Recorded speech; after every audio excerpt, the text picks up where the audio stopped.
அதிமுக ஒன்றிணைப்பு நிறைவேறும் வரை தேசிய ஜனநாயக கூட்டணியில் மீண்டும் சேரப்போவதில்லை என்று அமித்ஷாவிடம் ஓ பன்னீர்செல்வம் திட்டவட்டமாக கூறியுள்ளதாக தகவல் வெளியாகியுள்ளது.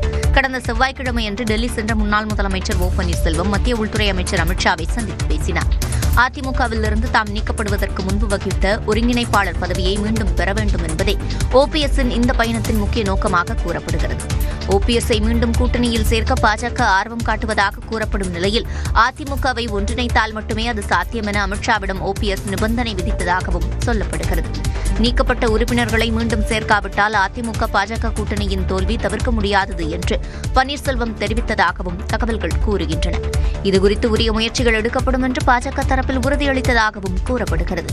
இந்நிலையில் ஜெயலலிதா நினைவு தினத்தையொட்டி அவரது நினைவிடத்தில் நேற்று மரியாதை செலுத்திய ஓபிஎஸ் புதிய கட்சியை தொடங்குவது குறித்த கேள்விக்கு பதிலளித்தார்.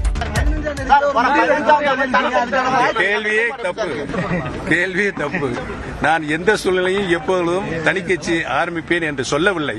நீங்கள் கேள்வி கேட்பதை தவிர்க்கவும். தாங்கள் எதிர்பார்த்த நகர்வுகள் பாஜக மூலம் நடக்கவில்லை என்றால் வேறு கூட்டணி வாய்ப்புகள் குறித்து ஓபிஎஸ் மற்றும் டிடிவி தினகரன் ஆலோசித்து வருவதாகவும் தகவல் வெளியாகியுள்ளது. ராமநாதபுரம் மாவட்டம் கீழக்கரை அருகே 2 கார்கள் நேருக்கு நேர் மோதிய விபத்தில் ஐயப்ப பக்தர்கள் உட்பட 5 பேர் உயிரிழந்தது சோகத்தை ஏற்படுத்தியுள்ளது. ஆந்திராவிலிருந்து ராமேஸ்வரம் வழியாக ஐயப்ப பக்தர்கள் சிலர் காரில் சபரிமலை சென்று கொண்டிருந்த நிலையில் கீழக்கரை காவல் நிலையம் அருகே சாலையோரம் காரை நிறுத்திவிட்டு இரவு தூங்கியதாக சொல்லப்படுகிறது. அப்போது கீழக்கரையிலிருந்து ஏர்வாடி நோக்கி சென்ற கார் கட்டுப்பாட்டை இழந்து அதிவேகமாக சென்று ஓரமாக நின்றிருந்த ஐயப்ப பக்தர்களின் கார் மீது மோதியது. இதில் விபத்து ஏற்படுத்திய காரின் முன்பகுதி அப்பளம் போல் நொறுங்கியது. இந்த விபத்தில் ஐயப்ப பக்தர்கள் உட்பட 5 பேர் உயிரிழந்தனர். 7 பேர் படுகாயமடைந்தனர். அவர்களை சக வாகன ஓட்டிகளும் அந்த பகுதி மக்களும் மீட்டு ராமநாதபுரம் அரசு மருத்துவக் கல்லூரி மருத்துவமனையில் அனுமதித்தனர். ஓட்டுநர் தூக்க கலகத்தில் இருந்ததால் விபத்து ஏற்பட்டு இருக்கலாம் என்று கூறப்படுகிறது. விபத்து குறித்து வழக்கு பதிவு செய்த போலீசார் விசாரணை மேற்கொண்டு வருகின்றனர்.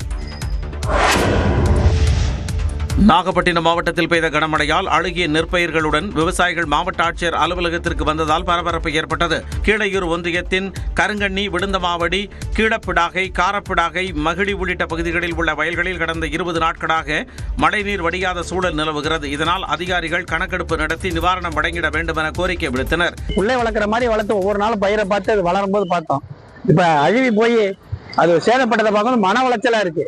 ஏக்கருக்கு 30,000 ரூபாய் செலவாயிருக்கு.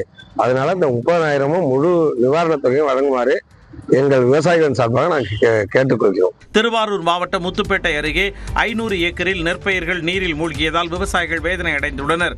டிட்வா புயல் காரணமாக பெய்த கனமழையால் கோவிலூர், ஆலங்காடு பகுதிகளில் 500 ஏக்கருக்கு மேற்பட்ட சம்பா, தாளடி பயிர்கள் மழைநீரில் மூழ்கியுள்ளது.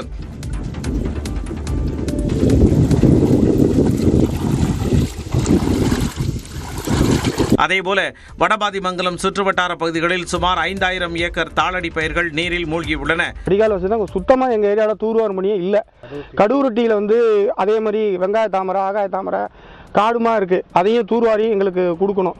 அரசு கணக்கெடுப்பு நடத்தி உரிய நிவாரணம் வழங்க வேண்டும் எனவும் விவசாயிகள் கோரிக்கை விடுத்துள்ளனர்.